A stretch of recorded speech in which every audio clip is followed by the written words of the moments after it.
Jim, our next question was sent to CornyDriveThru@gmail.com. Trying to see if there's a name here. There's no name attached to this email. A lot of these people wanting to remain anonymous. Hey, Jim and Brian. Love the show. Love you guys. Recently, I've just moved out of my parents' into my own apartment. While super young, 23, I can recognize names thanks to you and Brian talking about them so much. When I mentioned to my elderly neighbor that I was a wrestling fan, Elderly neighbor. she admitted that she was a waitress down in Chattanooga in the early 70s. She mentioned to me that she was attracted to him, yet never acted, but would always leave decent tips. She's referring to Jerry Jarrett. But the main thing was, she would say how Jerry would walk in the front of a bunch of wrestlers, bringing them in for food, be a big tipper, and would be sitting by himself writing on napkins. One of the other wrestlers, only referred to as Jay, which I imagine is Chief Jay Strongbow, probably What? not. No. Would say it was travel plans for the next show. But I imagine Jerry was booking these shows in the restaurant after the show that night had happened. I'm curious to know if the timeline matches up, if Jerry would frequent diners at this time, and if Jerry or other bookers were known to write down plans on napkins. If he did, I wish I still had some of those napkins. Well, I'm trying to think who Jay was in the early 70s in the Tennessee Territory. I don't know. There was actually a babyface at one time named Jay Clayton. He also worked for Leroy McGurk. But nevertheless... And the reason we shot down Jay Strongbow was because... He never worked there. No. Never worked there as Jay Strongbow. Ever. Well, and not in the early 70s at all. In the maybe early 60s, he worked Chattanooga as Joe Scarpa. But nevertheless, anyway, if this was... There was a... And I'm trying to think. There was a buffet, an all-you-can-eat buffet in Chattanooga that the boys used to go to. And it was still there in the early 80s when I was down there in the summer of 83. And I'm trying to think what the name of it was, and I can't. But for the purpose of this, it wasn't a diner, but there are no real diners in Chattanooga because diner is a Northeast thing. The writer may have just used that terminology. But if it was that all-you-can-eat buffet, that sounds right because what they do is they do television. And then they'd go to the buffet and get something to eat, and then they'd go to the house show that night. And I would think that since Jerry was not only one of the top baby faces at that point, and if he was in Chattanooga, this is before he split off from Nick, because Nick kept Chattanooga. So I'm thinking the years are, early mid-70s. Chances are Jerry was writing down potential finishes and or what the fuck for the house show that night after they'd got out of television. But that's entirely believable. And the only thing not necessarily believable is that, if Jerry was tipping for himself, that may have been one thing, but I don't know if he was tipping for the whole group of the boys. What about bookers writing down notes on napkins at a restaurant or diner? Well, is it Tuesday? That's not unusual. My God.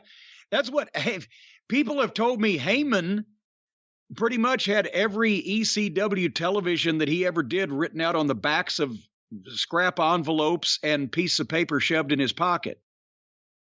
Danny Davis told me that when he was doing OVW, that he would just pull out notes and scraps and shit, and he'd just want them to shoot everything and then put it together afterwards, which was the exact opposite of what Danny and I did. So, yeah, bookers...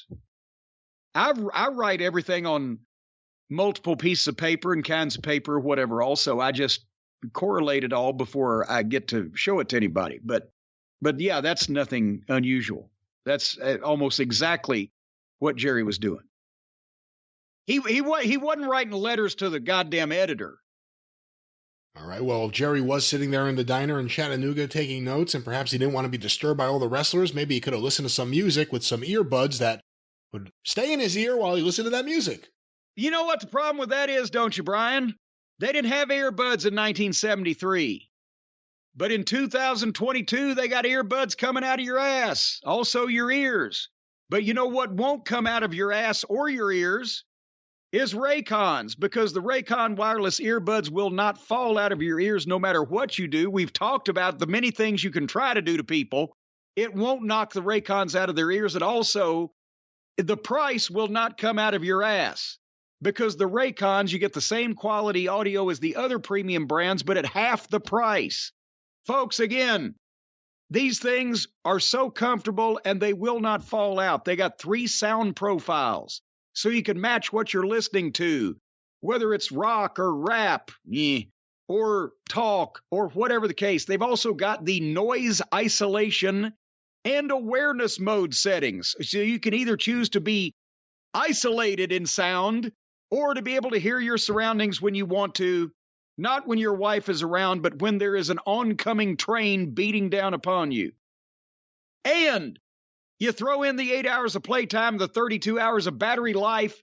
Holy shit for brains, you've got something here that you don't want to lose. The everyday earbuds with 49,000 5-star reviews. And right now, if you go to buyraycon.com, that's BUYRAYCON, buyraycon.com/JCE, you'll get 15% off.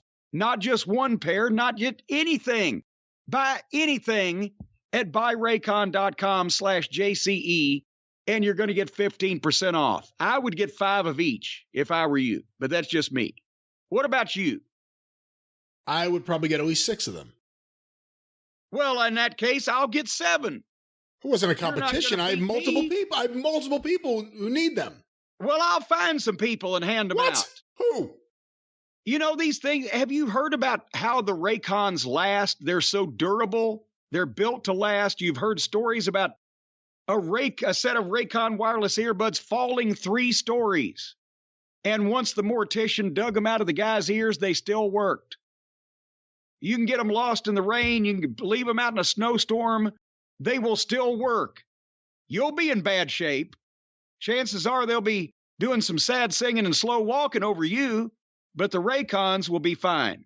So you can remember to leave your Raycons to somebody in your will, because they're going to outlive you, especially if you put them too deep in your ears. That causes brain damage. But that's hard to do. You really have to try. Go to buyraycon.com/JCE right now. Right 15% off. That's right. While you're still alive. You'll be alive for a while, hopefully. Stay away from the edge of the balcony if you're up more than 2 stories. All right, let's get another question in here before you cause someone to have an accident or something.